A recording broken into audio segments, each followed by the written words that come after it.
రాజగోపాల్ రెడ్డి రహస్య dinner meeting. అమ్మా ఎక్కడో కాంగ్రెస్లో కొత్త కలకలమా? ఒకేసారి 15 మంది ఎమ్మెల్యేలకు ఆహ్వానం ఎందుకు? 4 జిల్లాలకు చెందిన 9 మంది ఎమ్మెల్యేలు హాజరు. రాజగోపాల్ రెడ్డి, పొంగులేటి శ్రీనివాస్ రెడ్డి కలిస్తే ప్రభుత్వం కూలిపోతుంది.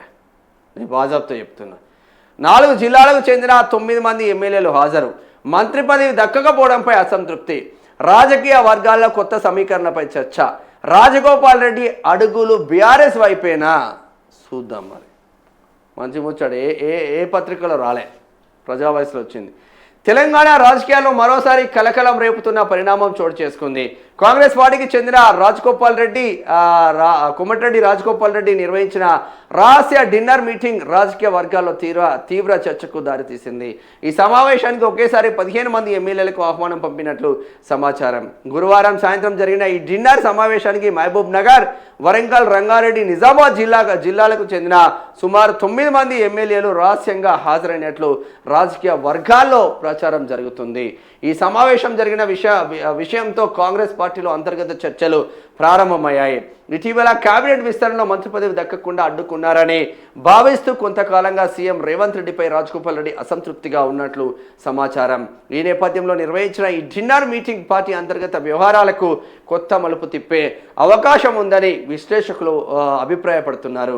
ఇటీవల బీఆర్ఎస్లో జీవన్ రెడ్డి చేరిక వార్తతో రాజకీయ వర్గాలు ఇంకా చర్చల మధ్య ఉండగానే ఈ డిన్నర్ మీటింగ్ మరోసారి కాంగ్రెస్ పార్టీలో కలకలం రేపింది. ఈ సమావేశం కొత్త రాజకీయ సమీకరణలకు సంకేతమా లేక పెద్ద రాజకీయ మార్పులకు నాందా అనే చర్చ రాజకీయ వర్గాల్లో కొనసాగుతుంది. రాజగోపాల్ రెడ్డి భవిష్యత్తు రాజకీయ నిర్ణయాలపై కూడా ఊహాగానాలు వినిపిస్తున్నాయి. ఆయన బీఆర్ఎస్ వైపు మొగ్గు చూపుతున్నారనే ప్రచారం కూడా వినిపిస్తుండడంతో తెలంగాణ రాజకీయాల్లో తదుపరి పరిణామాలపై ఉత్కంఠ నెలకొంది. నిజంగా ఏం జరగబోతుంది? కోమటిరెడ్డి రాజగోపాల్ రెడ్డి మునుగోడు ఎమ్మెల్యే. కోమటిరెడ్డి రాజగోపాల్ రెడ్డి మునుగోడు ఎమ్మెల్యే, నాకు మంత్రి పదవి వస్తే సరిపోతుంది, నువ్వు భువనగిరి ఎంపీ చామల కిరణ్ కుమార్ రెడ్డిని గెలిపించుకొని రా, నీకు మంత్రి పదవి ఇస్తా అని చెప్పిందంట. బీజేపీలో ఉన్నాడు. ఒకటే రోజు రేపు లిస్ట్ అనగా ఈరోజు కాంగ్రెస్ కండువ కప్పుకున్నాడు. లిస్టులో ఆయన పేరు వచ్చింది, గెలిచిండు, అయిపోయింది. ఇక అప్పటి నుంచి ఎప్పుడెప్పుడు మంత్రి అయిదామని చూస్తున్నారు. వాళ్ళ సొంత బ్రదర్ కోమటిరెడ్డి వెంకటరెడ్డి ఆల్రెడీ మంత్రి పదవిలో ఉన్నాడు, మంత్రిగా ఉన్నాడు. మరి ఒకే ఇంట్లో 2 మంత్రులు ఉంటే కాంగ్రెస్ నెగటివ్ యాంగిల్ పోయే ఛాన్స్ ఉన్నది. ఇక అప్పటి నుంచి రేవంత్ రెడ్డిని టార్గెట్ చేస్తున్నారు.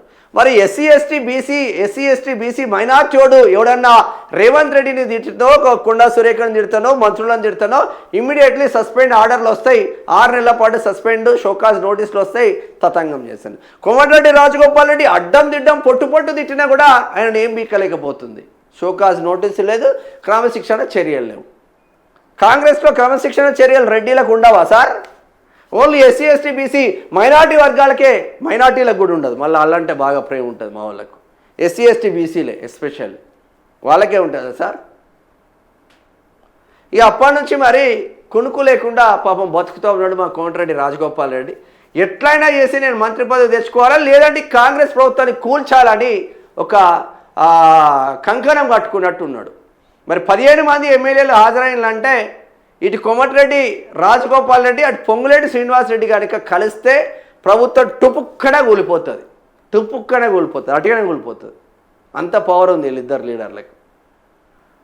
మరి రహస్య మీటింగ్లో ఎవరెవరికి పదవులు రానోళ్ళు వచ్చిందా? రంగారెడ్డి జిల్లాలో ఇబ్రహీంపట్నం ఎమ్మెల్యే మల్రెడ్డి రంగారెడ్డికి రావాల్సింది, సీనియర్, ఆయనను పక్కన పెట్టేళ్ళు. కోమటిరెడ్డి రాజగోపాల్ రెడ్డికి హామీ ఇచ్చినాడు, ఆయనను పక్కన పెట్టేళ్ళు. ఎవడైతే నేను సీనియర్ అనుకుంటున్నారో వాళ్ళని పక్కన పెడుతున్నారు. జీ హుజూర్ గులాంగిరి చేస్తారో, నమస్తే సాబ్ అని జోకుతారో వాళ్ళకు మంత్రి పదవులు ఇస్తున్నారు. మరి ఇక ఈ మలుపు ఎటు పోతుంది? దీంతోనైనా మరి క్రమశిక్షణ ఏమైనా తీసుకుంటారా కోమటిరెడ్డి రాజగోపాల్ రెడ్డి పైన? షోకాజ్ నోటీసులు ఇస్తారా? క్రమశిక్షణ అసలు కాంగ్రెస్ పార్టీలో ఉన్నదా క్రమశిక్షణ? ఓన్లీ ఎస్సీ ఎస్టీ బీసీల పైనే క్రమశిక్షణ, షోకాజ్ నోటీసులు, ఆ కమిటీలు చైర్మన్లు పీకడానికే, ఇంకా దేనికే? పొట్టు తిడతా ఉంటే చర్యలు తీసుకోలేండి దద్దమ్మలు మీరు. నువ్వే గ్రేట్ పో మా దృష్టిలో.